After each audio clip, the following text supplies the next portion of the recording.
লগ্নে যদি রাহু বসে তাহলে সব ঠিক, আর রাহু কেতুর অবস্থানটা বলি পরস্পর থেকে বিপরীতে, মানে 180 ডিগ্রি বিপরীত দূরে বসে, মানে ঠিক যেই ঘরে রাহু বসবে তার সপ্তম ঘরে কেতু বসবে, যেখানে যেই ঘরেই থাকুক রাহু তার 180 ডিগ্রি দূরে মানে সপ্তম ঘরে কেতু বসবে বিপরীতে। তার রাহু যদি লগ্নে বসে তার অপোজিট মানে সপ্তম ঘর, সপ্তমে কেতু বসে আছে, তাহলে এই একে বলে অনন্ত কালসর্পদোষ। আমি নামগুলো বলছি না, একটাই নাম বললাম, অনন্ত কালসর্পদোষ বলা হয় লগ্নে কেতু, লগ্নে রাহু আর সপ্তমে কেতু বসে। তাই এইরকম কালসর্পদোষ তৈরি হলে সেই জাতক বা জাতিকার সারা জীবন অনন্তকাল তার ঝঞ্ঝাট চলে, শান্তি পায়।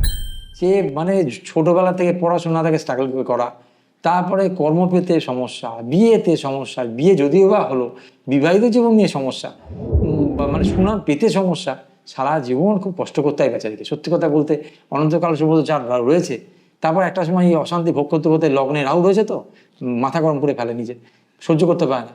কিন্তু লগ্নে রাহু থাকলে আবার কি বলে, সঙ্গে চলে শতেক বেটা, মানে তার সঙ্গে সে আবার লিডারশিপ করে, মানে সে আবার কিন্তু ভয়ডর কম থাকে, সে কিন্তু আবার তার সঙ্গে 5টা লোক নিচে চলতে পারে সবাইকে। মনে করুন কারো পাড়ায় কারো হার্ট অ্যাটাক হয়েছে বা ব্রেন স্ট্রোক হয়েছে, কিছু একটা হয়েছে, চল হসপিটাল নিয়ে চল, সে আগে লিড করবে, সে নিয়ে চলে যাবে, সে তার বাড়িতে কি হলো সুবিধা অসুবিধা দেখবে না, সে মানে হেল্প করার জন্য এগিয়ে যাবে, যেটা লগ্নে রাহু থাকলে হয়। কিন্তু তা এই লগ্নে রাহু সপ্তমে কেতু, এটা হচ্ছে প্রথম কালসর্পদোষ, অনন্ত কালসর্পদোষ।